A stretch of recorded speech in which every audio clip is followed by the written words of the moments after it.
contar a história da constituição do Fundo de Cultura Econômica e da relação entre intelectuais e editores na conformação do campo de poder do México e o modo pelo qual certos agentes internacionais, como Orfila Reinao ou os exiliados republicanos, ao introduzir-se nos solos da cultura mexicana, contribuíram para pôr em risco as estruturas tradicionais da política mexicana.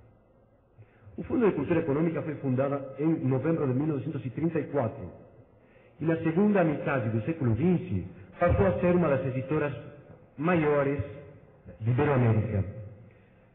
A figura central que se destaca na história do Fundo de Cultura Econômica nessa fase fundadora foi Daniel Cosío Villegas, que foi o primeiro diretor, participou do grupo fundador. Cosío Villegas era filho de um funcionário federal de Correios, mas conseguiu ingressar na escola preparatoriana, que era a única escola praticamente que dava acesso a ensinos universitários no México.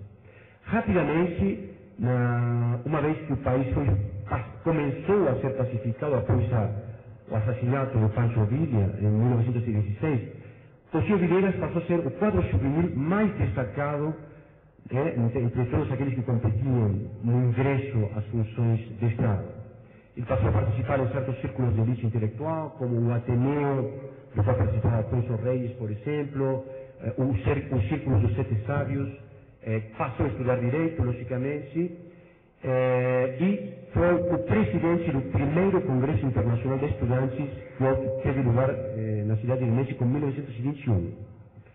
Ele colaborou nas vanguardistas ações culturais de José Vasconcelos, à frente da Secretaria de Educação, durante o governo de Álvaro Obregón, que tiveram ampla repercussão na difusão da cultura impressa no México, mas em 1925 foi demitido Vasconcelos e Cosío Villegas teve que emigrar. Ele partiu para os Estados Unidos, foi estudar economia em Harvard, estudou economia também na London School of Economics, em Paris, e retornou ao México em 1928 como especialista na reforma agrária e foi nomeado logo após secretário da Universidade do México. Assim como outros companheiros que tinham feito trajetórias similares, fundaram a Escola de Economia em 1928. A fundação do Fundo de Cultura Econômica em 1934 e a revista El Trimestre Econômico tiveram o objetivo de aportar um estoque bibliográfico para a conformação de um novo especialista cultural, os expertos. México tinha sido muito abalado pela Grande Depressão de 1929 e a economia surgia como, e os economistas como a esperança de reconstituição do Estado e da cultura mexicana. Cosío Villegas também desenvolveu não só uma prática editorial, sino também múltiplas funções diplomáticas. Entre elas se destaca uma ida à Espanha em 1935 e 36, que foi decisiva para a migração ao México de uma grande turma de intelectuais, escritores, científicos, editores ao México a partir de 1937. Quando chegam os espanhóis ao México, eles são empregados maciçamente no Fundo de Cultura Econômica para fazer todo tipo de tarefas. Por outro lado, também são eles os que influem para que o Fundo comece a editar livros sobre os problemas da América, os clássicos trabalhos ensaísticos sobre os problemas americanos. Essa foi uma razão pela qual Cosío Villegas passou a circular por toda a América Latina para constituir duas coleções famosas, Terra Firme e Biblioteca Americana. Mas um efeito muito forte dessa viagem foi a percepção de Cosío Villegas que, através da Argentina, o Fundo de Cultura Econômica poderia se internacionalizar. Foi assim que, em 1945, decidiram abrir uma sucursal em Buenos Aires, que passou a ser dirigida por Arnaldo Orfila Reinao. Arnaldo Orfila Reinao salta para a direção da Casa Matriz em México em 1948, quando Cosío viaja para os Estados Unidos com uma bolsa Rockefeller para escrever uma monumental história do México. A gestão de Orfila Reinao à frente do Fundo de Cultura Econômica é retratada como a idade de ouro da empresa. Por um lado, amplificou, teve um grande crescimento como empresa econômica, abrindo sucursais na Espanha, Chile e no Peru, construindo um grande prédio, tendo quase mais de 100 empregados trabalhando lá dentro. No lado cultural, ele abriu um catálogo em 2 linhas decisivas. Por um lado, a literatura mexicana, através da coleção Letras Mexicanas, que lançou autores como Octavio Paz, Juan Rulfo, Carlos Fuentes. Por outro lado, rumo à popularização do catálogo através das coleções Breviários e a coleção popular. Mas, para explicar a posição de Orfila e por que ele foi atacado, é preciso compreender as razões da radicalização do seu pensamento político e intelectual na década de 50. Ali foi fundamental o casamento, a aliança que ele fez com a arqueóloga francesa Laurette Séjourné, que tinha sido a mulher de Victor Serge, o lendário revolucionário soviético, entre 1941 e 1947, o período quando ele morre no México. Bom, Orfila é um dos que recebe Ernesto Guevara quando chega ao México, o presente da edição do Capital, em edições do Fundo de Cultura Econômica, é sempre lembrado como rito iniciático para o Che Guevara, e passa a trabalhar Arnaldo Orfila Reynal como agente de articulação de grupos de apoio à Revolução. O grande prestígio que ele acumula como grande empresário, como grande editor, enfim, dá nele uma sensação de que o Fundo de Cultura Econômica é a sua casa.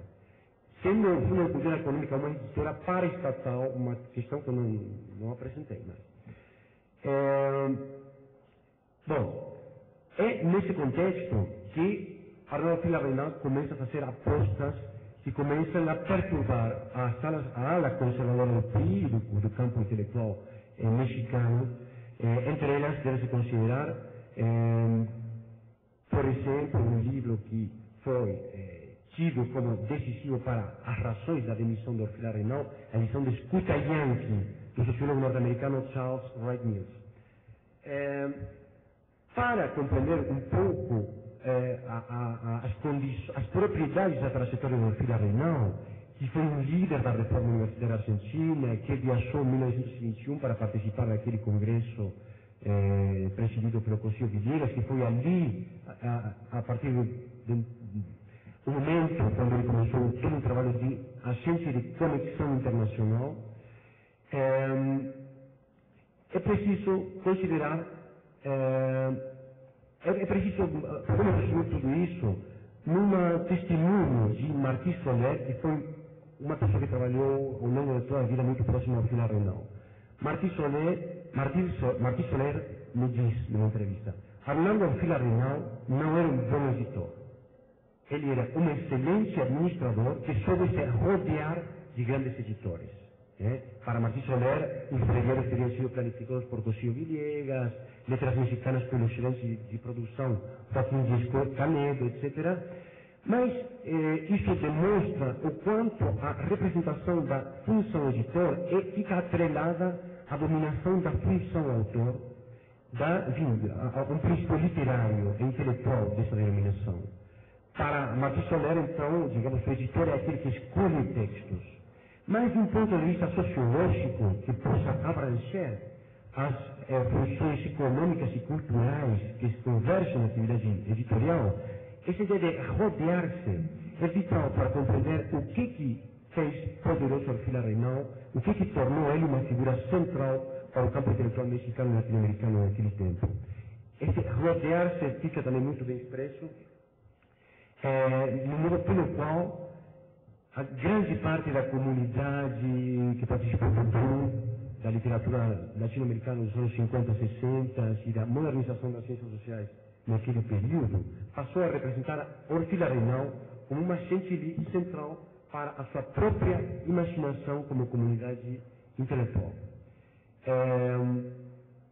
Por um lado, então, atacar um alvo frágil, que era um estrangeiro à frente de uma editora paraestatal, parecia ser, para certos agentes do campo popular mexicano, uma via estratégica para desmontar toda uma trama de vínculos culturais à esquerda, podemos dizer assim. Para isso também é preciso compreender que Gustavo Díaz Ordaz, o presidente da República, tinha começado a agir como agente da CIA norte-americana desde 1958. Há muitos indícios de não só um modo de controle da circulação da escuta Yankee e da Red News, um modo de intervenção da Franklin Publications Inc. dos Estados Unidos, que era um projeto de aliança para o progresso, para o desenvolvimento dos mercados editoriais no continente, estão presentes no intento de derrubar o fila renal, e muitos outros fatos que demonstram a imbricação de fatores nacionais e internacionais para atacar o marco editorial que desmontaria grande parte das alianças intelectuais nesse momento. Para concluir, eu acho que é fundamental compreender como isso também, essa crise foi fundamental para a própria constituição do campo editorial mexicano, pelo fato de que o Fundo de Cultura Econômica tinha hegemonizado a tal ponto a produção editorial do México, que poderia se fazer a homologia entre um Estado nacional de partido único, o PRI, e um campo editorial, se não de editora única, pelo menos altamente homogeneizadora. Essa crise não só deu nascimento ao século XXI, como grande editora das vanguardas em ciências sociais, nas décadas de pensamento político, nas décadas de 60, 70 e 80, sino também permitiu a ruptura dessa hegemonia para a emergência de outras editoras como Joaquim Ortiz e Era em literatura e ensaísmo, por exemplo. Então eu acho que esse caso é muito estratégico para mostrar o quanto o mundo editorial é uma areia sociologicamente fértil para compreender como se tecem relações de alianças nesses polos do simbólico intelectual do campo de poder e de como procedem concretamente como são as dinâmicas de intervenção nas lutas políticas desses agentes culturais e de como esses modos de ação também podem ser revelados quando os agentes dos polos hard do poder, da política e da economia, atacam esses pontos de ação. Obrigado.